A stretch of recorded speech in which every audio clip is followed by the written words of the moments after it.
This is Identity at the Center. If it has anything to do with IAM, this is the go-to podcast.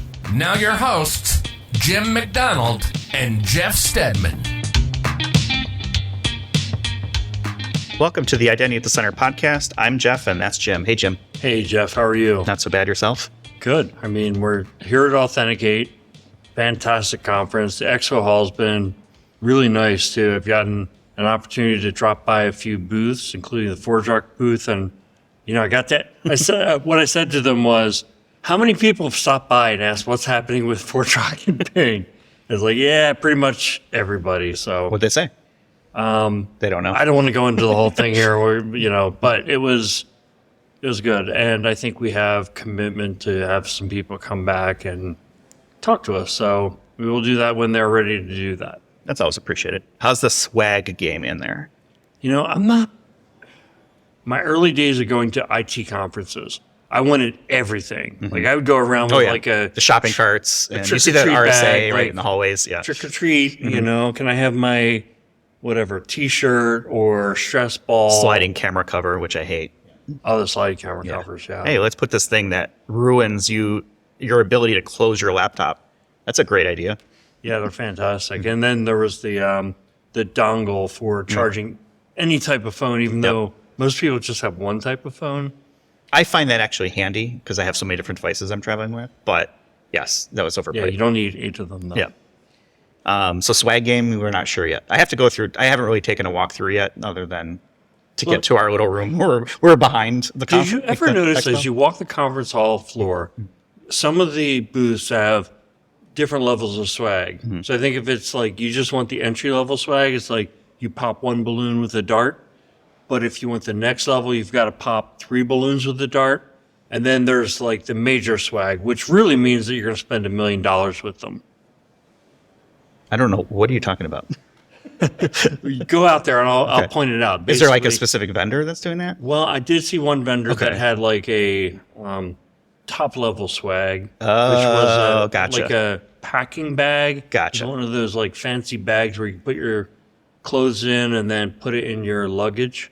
Oh, like a packing cube. I was like, well, what do you have to do to get that one? Because over here you have these camera covers. I think they're for everybody. Right.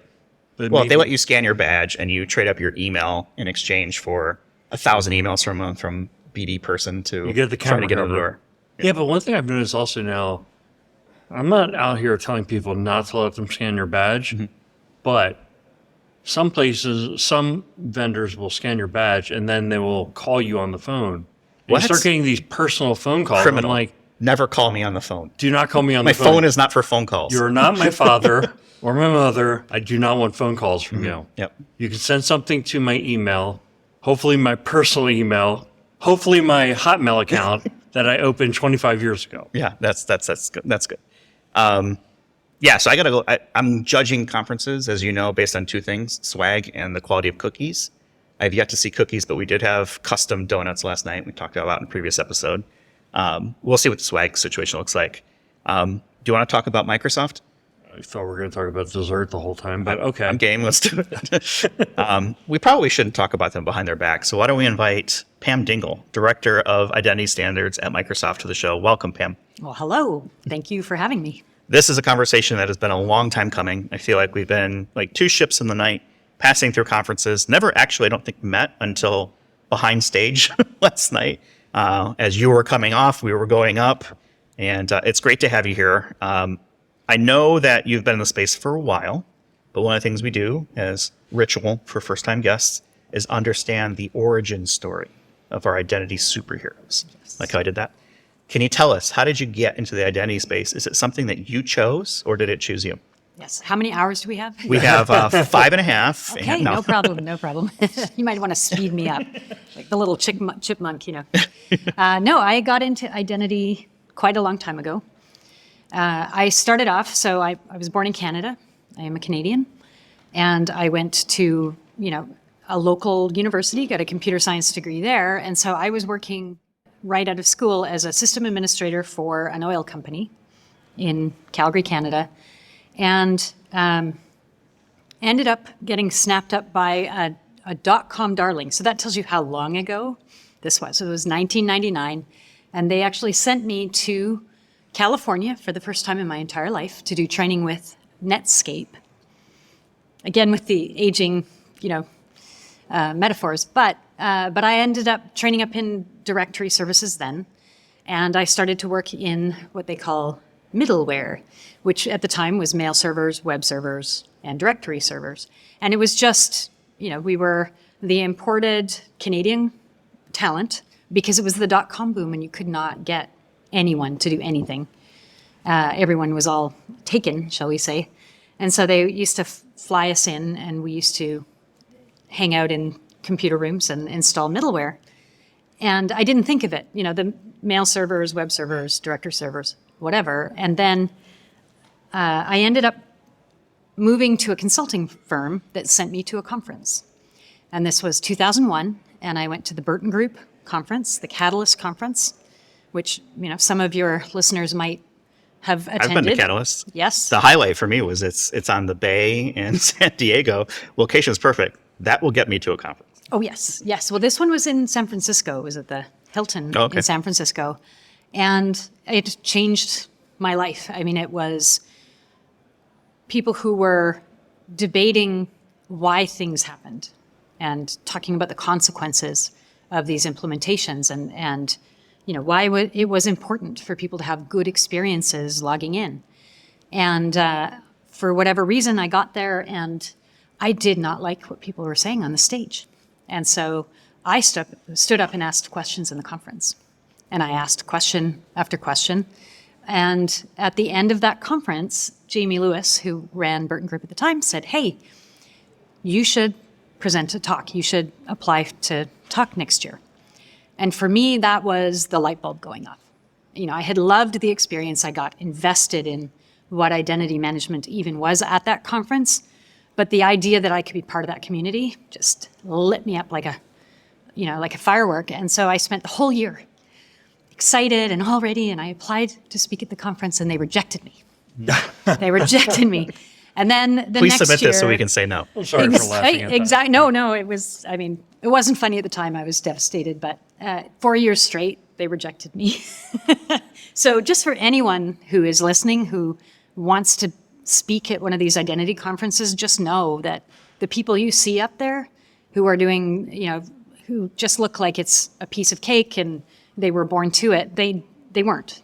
They had to get rejected and they had to work their way through all of those same issues. And so that really kicked me off. I ended up moving from Calgary, Canada to go work for Ping Identity and in the office of the CTO. And that's what got me really connecting to customers, specializing in federation, got me into the standards world. And of course, that's where I am now. So I worked in the office of the CTO there and then transitioned to Microsoft as Director of Identity Standards. So what does that mean, Director of Identity Standards? It's the best job ever. Absolutely the best job ever. So I have a highly skilled team of folks who work in various different standards bodies, including IETF, W3C, the Decentralized Identity Foundation, you name it. We go in and we try to write the standards in conjunction with our engineering teams that we think will power our platform for the next 10 years. And so that can involve standards like OAuth, OpenID Connect.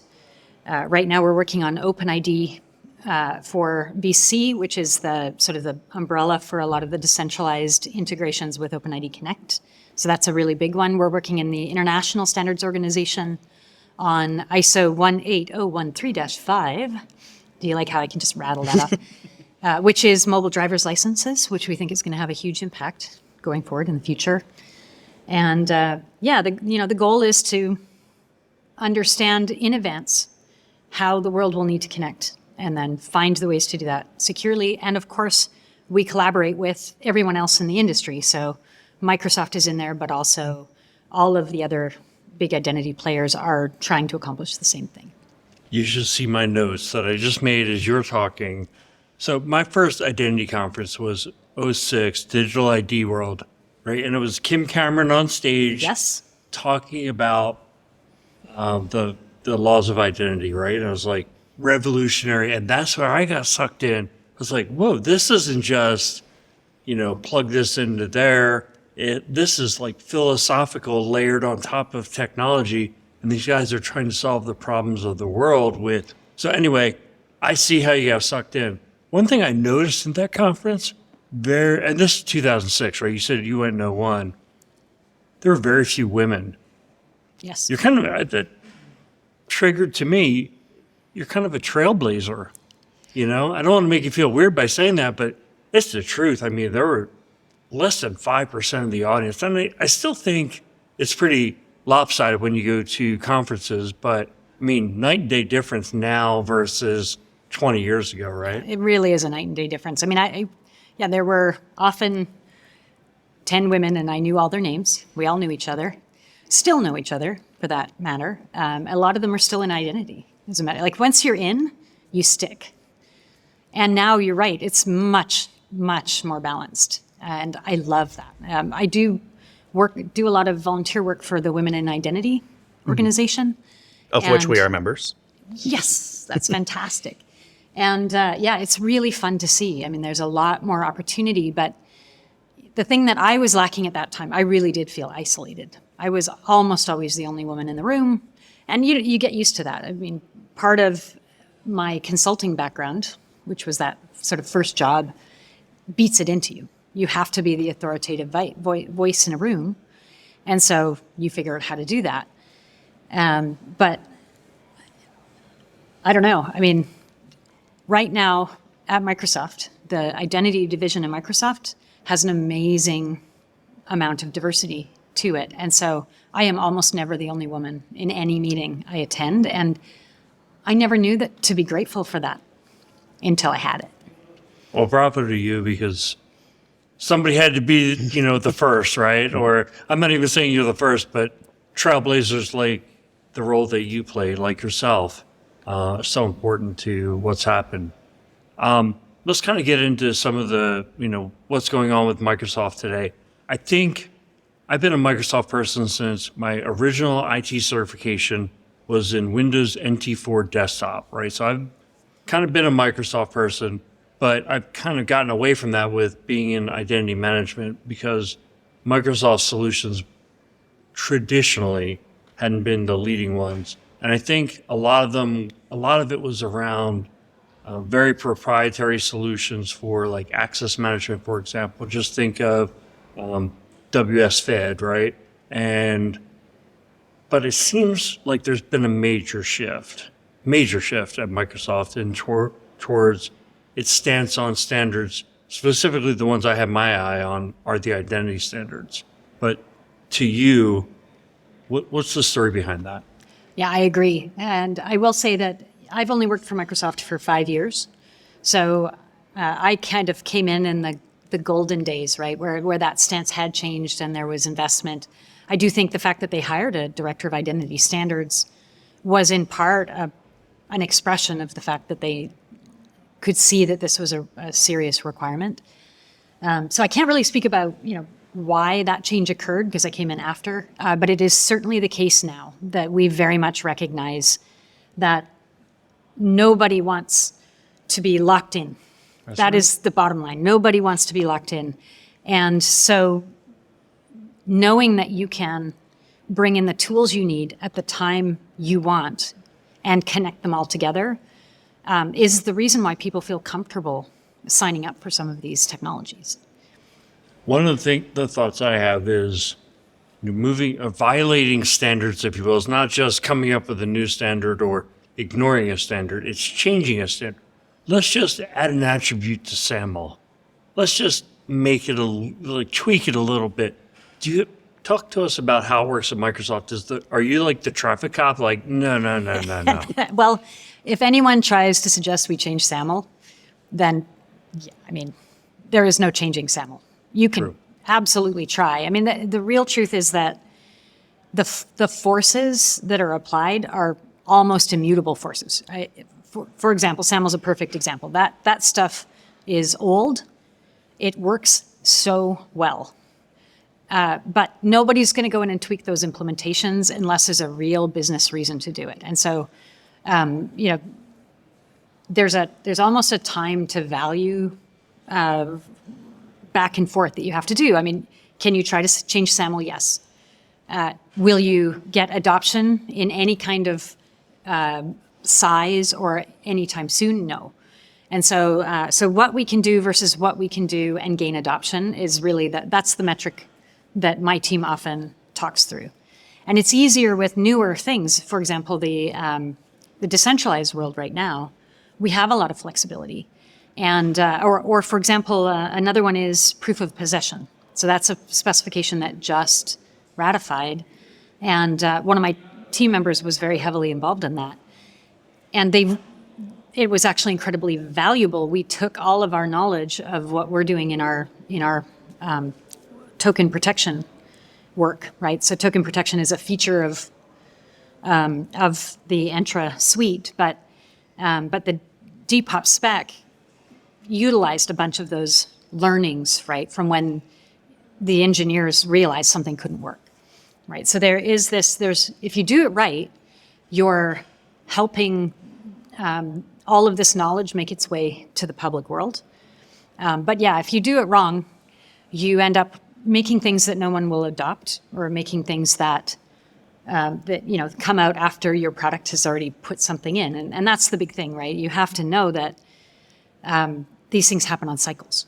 You release it once, so you're not going to go back and tune it 6 months later. So there's a huge problem there because the standards come out in advance. But if they don't, if we're developing the standards at the same time you're developing the software, right? You really do have to have a tight coupling. How do you make the decision of which standards to throw support behind and which ones are maybe it's not the right time yet? Right. That's an excellent question. A lot of it is product alignment. So, you can create a standard for something that you have no plans to implement, but yeah, it's a lovely idea. And it certainly has happened. Sometimes you're so far ahead in your vision. But yeah, you need to be able to justify what you do and why you do it. We certainly do. My boss is Alex Simons, who, by the way, should really come on this show. You need to open invite. Come on, Alex. But it's really in many ways Alex's vision, because he runs the product management office. So he's working with the rest of our executive team to decide where our large priorities are. But the other thing is we can't just lead. Just because it's convenient for us doesn't mean that anyone else cares. And so the real judgment is what kind of momentum exists. Is there community momentum? Because if there's community momentum and we're not ready, we will likely still participate. Because otherwise the standard gets developed and we don't have input, right? So that momentum piece is what's a really interesting question. Like, for example, right now, authorization, huge. It's so big, right? It's, everyone's interested suddenly. And for anyone who's been in the industry for a while, I mean, authorization has had its ups and downs, shall we say. I don't know if either of you remember DSML. Yeah, very vaguely. Right. I think it came out on parchment. Yeah, it might have. And of course, XACML. And so that's an example of something where, we have interest, but there's also momentum. And that momentum may grow faster than what we would normally try to push it into being. But you got to run with it. You got to roll with the flow. Well, we're here at the FIDO Authenticate conference. So passkeys, what's Microsoft stance on passkeys? We are huge supporters of passkeys. We have been working, for quite some time on the ideas. We're working in all of this in the technical working group and within the WebAuthn working group in W3C on that. Tim Capali is the team member on our team who's really shepherding that. We think it's really important. We still completely support FIDO2 credentials of all kinds, right? So it's not like we have shifted our interest. We are expanding our interest to make sure that synced passkeys are something that can work. Security keys are something that can work. Platform authenticators are something that can work. So we see those three channels as being a way that we can cover a ton of the population and have them have a phishing-resistant credential. Is it easier or harder having such a huge install base to do stuff like that? Oh, it's harder. It's absolutely harder. I mean, because the platform is so critical, right? The platform is what make passkeys a phishing-resistant credential. You have to have that proximity element to be able to prevent secrets from being copied, right? So yes, changing the platform is a non-trivial thing, and it's expensive, and it takes a lot of cross-company commitment to do that. But the great thing is that our Windows team, I'm not on the Windows team, I'm in the IDNA group, the Identity and Network Access group, but we have very strong commitment from the Windows 11 team on all sorts of security-related pieces. And we also have a huge amount of support from our internal IT group, right? Which, of course, is on the front lines of protecting, not just Microsoft as a company, but Microsoft as a product and the platform that we represent. And so, so there's sort of a virtuous cycle there of needing phishing-resistant authentication just for ourselves, but also wanting to enable it for everyone else. For customers. I think one of the interesting factors is that Microsoft is so global, so many product lines, it's like it has to work for everyone. So you have cultural challenges, but you also have like disability challenges. I mean, it's like the government's problem, but even larger. Yeah, I agree. And this is why I really strongly believe that security keys are absolutely critical for the passkey ecosystem, because the security keys are the pluggable piece, right? If you platform authenticators like Windows Hello and Face ID on Apple, those things are what are going to enable the massive part of the distribution curve to be successful. But there is no reason why you can't create a security key that addresses a certain disability, right? Or a security key that innovates incredibly and takes us to the next level. So without that pluggability and that ability to not have to completely depend on the interface of the platform, I think we would be limited in how we could innovate in the future. Can you give an example of what an alternative security key might look like? Because I know Microsoft has spent a lot of time on hardware and things like that. Like Xbox has specific controllers, for example, that are built with that population in mind. What would a security key look like in that? Well, I can only tell you personally. I'm not aware of the different projects that are actually officially going on, but I will say I did buy an Xbox adaptive controller and the little button kit, and I do have this dream that one day you could actually, for example, click a certain set of buttons in a certain sequence to unlock your security key hardware and send a secure credential. Mm-hmm. But I'm not aware of anything official. But wouldn't it be cool? It's not cool? a product announcement, is it? That's right. But if anyone wants to, try it, let me know.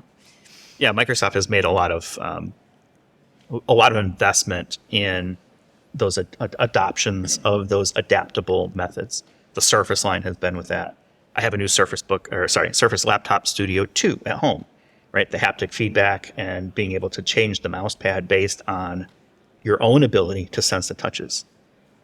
It's like duh, right? Like, why didn't we think about that before? Yeah, it's so true. And I find it impressive. I want to switch over to Microsoft Entra, because every time I hear the word Microsoft Entra, it's always some news announcement of, okay, what do they do now? There was some recent, announcements made and rebranding or name changes. I'm never quite sure what the announcement is. So please take this with all the love in my heart. What is Microsoft Entra doing? Who's this for? All right. So Microsoft Entra is the identity product portfolio that we own. So we basically got into an issue where Azure Active Directory was our brand, but directory was in the name. And the problem is we have expanded so much farther out from directories that we needed a way to sort of start differentiating between the different things within the identity portfolio that we delivered. And so what we ended up doing is Entra is the umbrella portfolio. And within that, we have Entra ID, which is the original Azure Active Directory. So that's where users are stored and groups and all the amazing things that happen in any directory. And then we have expanded into the set of other products, which are the things you're hearing about. So, for example, there's Entra ID governance. So that's your IGA tool. I don't want to list them all because you all would have your eyes roll back in your head and you'd fall asleep. However, things like Keem. So we have a cloud entitlement management piece. We have Entra Verified ID, which is our decentralized identity offering. And so the idea is that these things can now have their own identities. They can grow and have features added, and people can easily differentiate, but also have the sense that we are integrating everything, that it is all part of a family. So my experience with Microsoft Entra so far has been, if you're in the Microsoft ecosystem, it's a great tool, right? There's a lot of capabilities. When you start to go away from the Microsoft ecosystem, that there are some gaps there. Is that a fair criticism of Microsoft Entra as a whole? Is that something that's being addressed, or are there things that I'm just not aware of that maybe it's just a bad rap and it's not warranted? Well, we're definitely working hard. I mean, we have heard that criticism before. We are definitely working hard to make sure that it isn't actually true. So, we are obviously standards forward as we can be. So we integrate via federation, we integrate provisioning via SCIM, we integrate in, we're working on shared signals right now. So we're making sure that we are modular, and that goes a long way towards that. And we are a standalone identity product, but we also are the backbone for the entire Microsoft platform. So we serve identity for Azure and for Office and for Dynamics, all of that as well. So there's a balance there. But the way that we're really working on expanding, we can already federate to any application out there. So that piece is done. We can have folks federate into us. So we have, folks like Duo and Okta and Ping have always been able to federate into the platform. And then the interesting piece right now where we're heavily expanding is in the multi-cloud area, right? So we can now govern GCP, right, or Google Cloud resources, Amazon resources, and that sort of stuff. So yes, we are moving in many directions. Yeah. So you're taking on the identity governance and administration. That is a big nut to crack. Do you guys have a roadmap? Are you planning to kind of build it with the existing tools? I'm assuming you wouldn't be able to tell me even if you were going out to acquire something, but I mean, that's a multi-year roadmap to get to kind of best of breed. Yeah, it is. It's definitely a multi-year roadmap. What we're trying to do is begin or center ourselves, I guess is the right way to say, with things being built in and inherent. So for example, historically in governance, there were concepts of access certifications and access reviews. And so we are working more on the self-service side of the house. We have a concept called access packages, which I think is really a useful concept, not just for Microsoft, but for anyone, right? Which is groupings of resources that people can self-service request that we can then manage. And we can also do machine learning anomaly detection on, right? So, the way that we think this is going to work is to be able to keep that governance centralized, be able to tell what's happening no matter how far out your governance world goes, but do it with simple concepts. So, we aren't, to my knowledge, am I going to get fired for saying this? Maybe. I don't think so. Let us know. We'll cut it out. I'll beep this out if we need to. Delete this. No, to my knowledge, it isn't our plan to go and make sure we're doing role mining in every single part. We have partners who are really good at that. And we love our partners. And so, what we're trying to do is make sure that there's an intuitive way for people to perform anomaly detection, which is really what governance is. We never talk about it that way. And we talk about governance as if it's this sort of salty outside thing, right? Like reports and all that. But it's not. It's anomaly detection. It's finding risk in your organization. And so, we think that there's just a ton to do there that is maybe great value. I love what you said there about We love our partners. The idea that it can be a platform, companies can build solutions that plug in. To me, that's the fastest way to provide a solution and to expand the platform. I was at Octane 2 weeks ago. And they're talking a lot about the roadmap for workforce identity cloud. And it's just a very big roadmap. And can it be achieved by developing it themselves? I think so. It's going to take a lot of R&D dollars, though. And, I think if it was kind of platform focused and people could build the solutions, the customer still gets what they need. Right. And the nice thing is then you can build things that are specific to your vertical, specific to your needs, right? If your success is dependent on us adding a bespoke feature, that's not a good way to go, right? This just isn't how a platform generally works. And so, yes, our partner ecosystem is how we manage to have everyone get what they need without the massive backlog of, tiny features for this or for that. Yeah, for this industry or for that industry. Mm-hmm. When you start breaking down what an IGA can do and for each different industry, right, it can be enormous. Yeah, you and I were talking about this, I think, a few episodes ago, where we would start if we were going to build an IAM product. I think we settled on IGA as that's where we would start because it feels like that's the hardest thing to do because we already have standards for authentication. right. We already have, ideas around how to do authorizations and things like that. But IGA is just this big hairy beast. Yes. Yeah. And I honestly feel like I'm not trying to dictate what your roadmap should be, but if Yes, you want my please suggestion, tell Microsoft what they should be doing. And we want to hear here's what that. Microsoft should do.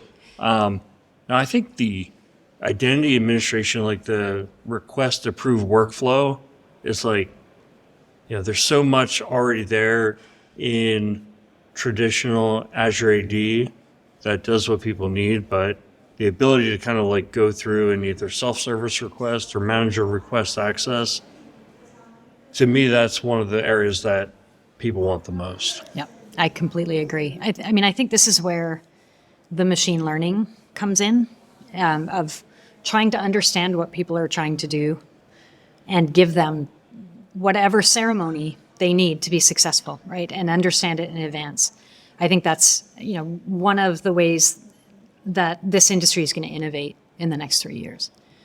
I would say, though, to me, the most difficult thing for the industry's future right now is actually ITDR, the identity threat detection and response. Yes. Because you have to have signal. You have to have signal to operate on. And that signal can be extremely low level signal, right? You have a ton of data to work with. We have so much, but we do, and we're working very hard on leveraging it. The number that I think we're giving is 65 trillion signals or something insane like that. That's it? That's it? What's a trillion? I don't even know what comes after a trillion. Do you know? Quadrillion. I guess a quadrillion. I'll just ask Bing with ChatGPT or OpenAI integration, right? How's that for a plug? Or Bing. Right. Yeah. Who is Entra for? And more importantly, that sets me up for my follow-up question is, who is Entra not for? That's a really good question. Also possibly a question that could get me fired, but I'm going to go for it. What the heck? So I think Entra has a really interesting dual role, in my opinion, right? The great thing about Entra is that you can stand it up with almost nothing else. If you're a small company, you can stand up Entra. There's a free tier that you can stand up that is going to get you single sign-on. It's going to get you managing your users. And so, so I think that if you're someone who's willing to embrace that idea, who wants some of this rigor, you can have that rigor even if you're a tiny customer. And of course, if you want premium features, you still have to pay for premium features, right? However, what you don't have to be is a big customer, because it's a platform and everything is generally self-service. So, and there's a lot of community, and you can go in and learn what's going on. And so there's, I think the accessibility for a smaller company is great. I do think that there's a lot of complexity to running any large-scale identity management enterprise. I mean, I think you both know, you're both living that every single day. It's difficult for anyone to understand how to deploy access packages and access certifications and all of these incredibly complex concepts. However, what Entra is very, very good at is the top end, right? We work a lot with large multinational companies. We work a lot with companies who need to integrate their identity world with their security world. And that's another place where Entra can be extremely valuable. But generally speaking, we suit those professional, cases. If you have a CISO and you have an identity management dedicated team, then Entra is a really good option for you. So, in my day job, I'm an identity strategist, but to stay sharp, one of the things I do is I get heavily involved in a lot of our projects. I got involved with a B2C Azure AD implementation over the past year plus. Mm-hmm. The product's really good.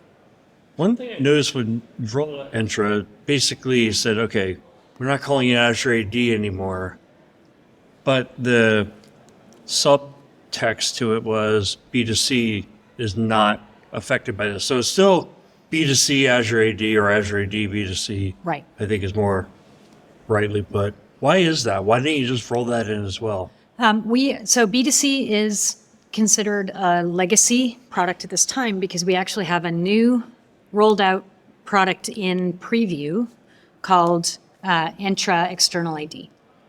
So we are still supporting B2C. Obviously, we're still working a ton with customers on it, but Entra External ID is our sort of future direction in that case. And it's they obviously do much of the same thing, but we have changed some of our fundamental architecture that we think is going to really benefit people moving forward. I don't know if you would call it a feature because I think it's core to the product is the Graph API. Mm-hmm. And building that on top of that, building B2C on top of the Graph API just opened it up to, it can do whatever you want. Yep. I thought that was really cool. I wanted to call that out. Yeah, it's interesting that, what it's really good for both Entra ID, External ID and B2C are amazing because everything is programmatic. So you don't have to be in heavily working with a UI if you don't want to. You can automate everything. Because a lot of our largest customers, they're not touching this thing with a 10-foot pole, right? Without, there's no chance for typos. They have this thing regimented. They do rollouts in change management windows. And so, so the automation piece is a huge value for our customers. And that's a size thing at some point, right? How much of a machine is your retail website? That kind of thing. Can we talk a little bit about AI? Because I feel like Microsoft has made a lot of investment, obviously, from an AI perspective with OpenAI. Right. I've been a big fan of it for a while now. I think it's captured the minds and maybe the hearts of a lot of people. Bing was very much early on in adopting that. I don't want to get into product, but I'm just curious, where do you see AI fitting into what you do from an identity perspective for Microsoft? Right. Yeah, it's really exciting. It's very exciting. I am not the authority, so what I say I believe is true. Others may disagree, but where we're really excited in identity about AI is that we've had machine learning for a long time. I don't know, maybe as long as 10 years, something like that, where we're going in, we're doing the trend analysis, we're doing the detection of anomalies. All of that stuff has been around for a long time. Where the generative AI comes in is being able, in some sense, to put a face on it. So, sense making is a huge problem in the industry right now. We're churning out the signals, we're churning out the data, but it doesn't help if we can't make sense of it. And that's really where the Gen AI piece that we have generally branded as Copilot becomes really interesting, because now we can take all of that amazing trend analysis and use interactive conversation and interactive questioning to help people make use of it. So that's for me, at least, that's the really exciting piece. And of course, Copilot is a very intentional branding decision, not for selling stuff, but because it is not meant to replace people. It is meant to help people. And so it's really all about people working with the AI to learn and to grow and to leverage rather than, the machine taking over. I do think that is a rather brilliant branding of Copilot. Did your definition of AI change when you saw what large language models and generative could do? Or have you been, that's just sort of the next evolution? Yeah, for me, it was a revelation. Mm-hmm. I had no idea. Like I am absolutely the person who would say AI ML as if it was one, right? AI ML this. You're not alone. AI, I think ML everybody that. was doing it. I was doing that. Right. And then I saw the demo from OpenAI. I was like, what? Right. Like that is going to change things. And I think even Microsoft has jumped into having, organizations be able to run their own large language models in their own tenant so that their data is not getting somewhere else, which I think is brilliant because I do see this battle for dominance over who has the best model. Right. And I don't think it's going to be a one size fits all. I think you'll have a general model that is sort of like this interface to everything, and then some sort of segregation of company data running within another model.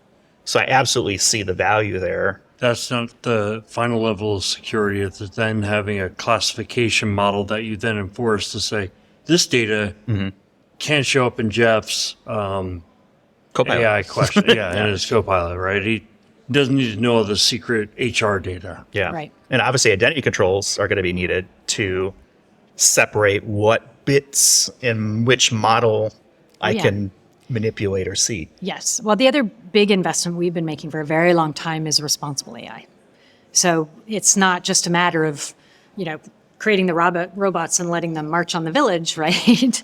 We have for a very long time been looking at where the guardrails need to be so that this technology can be safely deployed and, oversight. You have to have oversight. So all of those things have to work together before the business tool becomes the accelerator we know it can be. How often do you use AI? The funny thing is I took a photography course a couple of weeks ago, and so not tech, not geeky, anything. And the instructor, just on a whim, opened up Adobe Photoshop, highlighted a circle on the top of a building and said, remove the crane. Like that.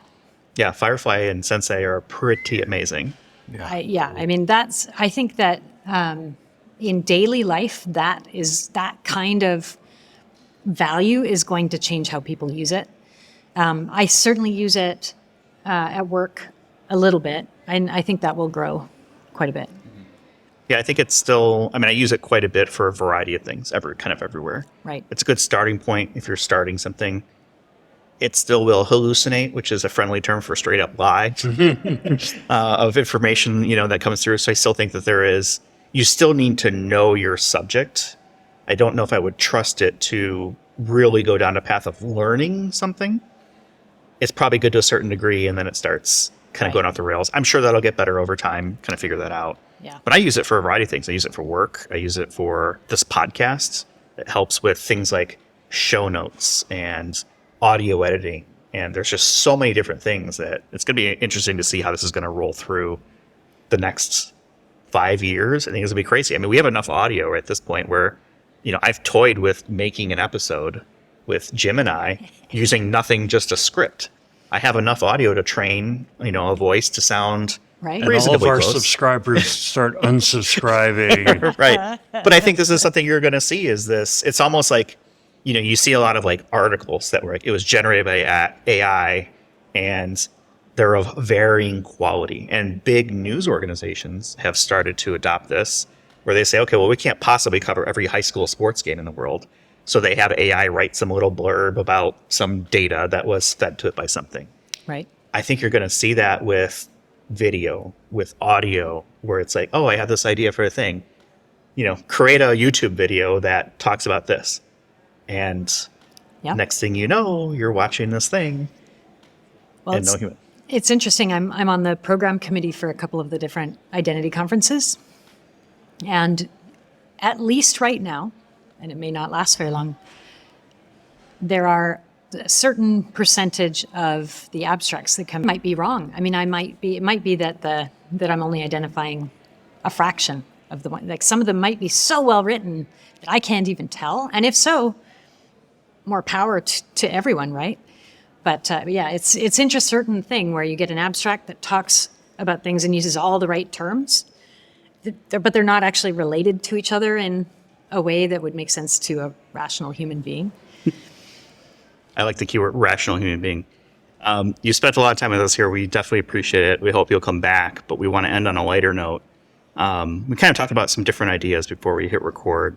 You mentioned that you're in the process of renovating a Victorian home. And it sounds like you've been doing that for a while. Yes. And maybe will be doing that for a while. Yes. What is the thing that you discovered that you just weren't prepared for when you started this journey?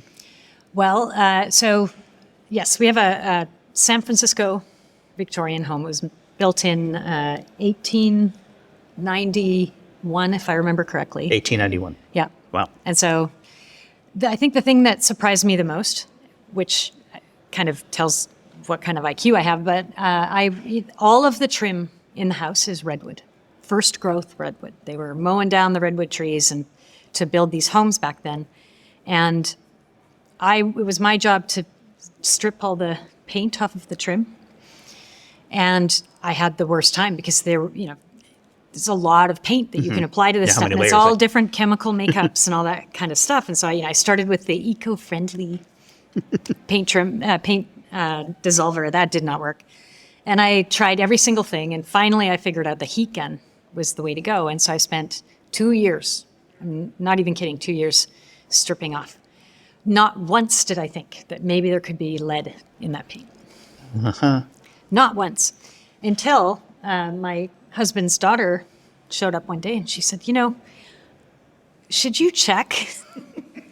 and we were almost done. I mean, I had been breathing those fumes for 2 years at that time. And then we freaked out. We didn't touch it for 4 months. We went in with hazmat suits. Oh, gosh. To finish the last pieces of it. So yeah, not my finest moment.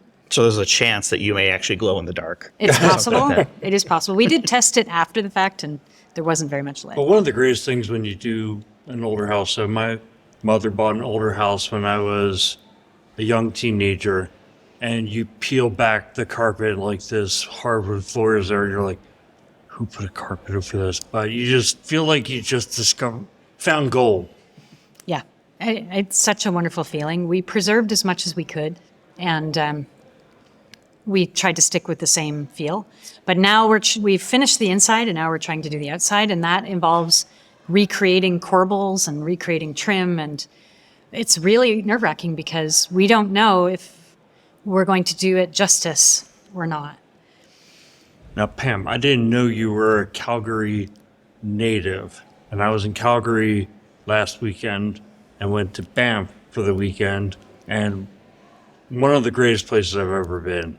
But, you must have some fond memories. So what is your fondest Banff memory? Oh, gosh. I misspent my youth in Banff. I'm not sure it's my fondest memory, but one of my strongest memories is actually probably the trip I had where we were mountain climbing a mountain called Mount Yamnuska. I don't know if you saw that. It's on the way to Banff. And I fell off, and I broke my ankle in 2 places. I broke the tibia and fibium? And yeah, something like that. Anyways, I got helicoptered off the mountain. And so I have this huge memory that the helicopter couldn't land. And we had climbers came from all over the mountain. It's an amazing thing, that whole community, because it was way back. It was 1996. It was a long time ago. And so there weren't just cell phones you could call on. And so, and we didn't have cell service up on the mountain. And so probably 20 different climbers gave up their climbs that day because they ran a relay down the mountain. So the people at the top turned around. They were just coming to the top. They turned around. They ran down till they met the next climbers. Said somebody's in trouble, get an ambulance. And then those people turned around. They ran to the next people. And so they did this crazy relay down just to be able to call the air ambulance to pick me up. And then they couldn't land the helicopter on the apron. So they attached me to a stretcher that was hanging below the helicopter. And on a beautiful, beautiful day, I got flown over the valley. And that was great. I was a little preoccupied at the time, but my climbing partner, they had to, they sort of sent me in the stretcher with one attendant, and there was another attendant there. And so they actually let my climbing partner clip his harness into the rope. And so he flew over the valley, suspended on his climbing harness, just underneath the helicopter. And so he got to the hospital, and I'm groggy and I'm in pain and all of this. And he gets to the bedside. He's like, Pam, I'm so sorry this happened to me or to you, but that was the best experience of my whole life. His fondest memory. Exactly. Not yours. Exactly. I was going to say, people probably had Banff on their bucket list. You just gave that as your fondest story, and they're just like, never mind. No, there's so much more. I mean, Emerald Lake, for example, if you go a little bit farther past Banff, is something you'll never forget if you go. Lake Louise. Louise. We got all the way up there, and the parking lot was full. But my funny story was we were going through the town, and there was a place that sold bear spray, $12.95, and we decided, we don't need that. And I was there with my girlfriend Denise, and we started to say, yeah, if we get killed by a bear, the story will go, they were too cheap to buy $12.95 worth of bear spray. They kind of had it covered. Right. Yeah, we did have, definitely had some bear encounters, but generally speaking, if you leave them alone, they usually leave you alone. We're talking about brown bears, black bears. Oh yeah, very different. So Yep. brown bear you can scare away unless it's really, really, really, really hungry. And so if a brown bear starts to follow you, it probably wants to eat you. So it is really important to know the difference. Whereas a grizzly bear will charge you if it feels threatened and you can play dead. But if a brown bear charges you, if you play dead, you're kind of just offering yourself up as Yeah, I saw Revenant. That didn't work. Pam, you've been really generous with your time, and I'm really glad we're able to get this conversation in. Long time coming, long overdue. I hope you'll come back. Any final thoughts before we wrap up? No, only that I'm really glad you exist in this industry. It matters a lot. Thank you. I'm happy I exist too, and I'm sure Jim is too. We'll go ahead and leave it there for this week. You can find us on the web at idacpodcast.com. We're on Twitter or X or whatever at IDAC Podcast. We're on Mastodon at IDAC Podcast at infosec.exchange. We'll have links in our show notes. You can connect with Pam, ourselves, whoever you'd like. Subscribe, like, thumbs up, review, whatever 5 it is. stars. Yeah, that's all stuff that helps us get great guests like Pam, and hopefully get more. So we'll leave it there. Thanks everyone for listening, and we'll talk with everyone in the next one. You've been listening to Identity at the Center. We hope you've enjoyed the show. Make sure to like, rate, and review. And we'll be back soon. But in the meantime, hit the website at identityatthecenter.com and find us on Twitter at IDAC Podcast. See you next time on Identity at the Center.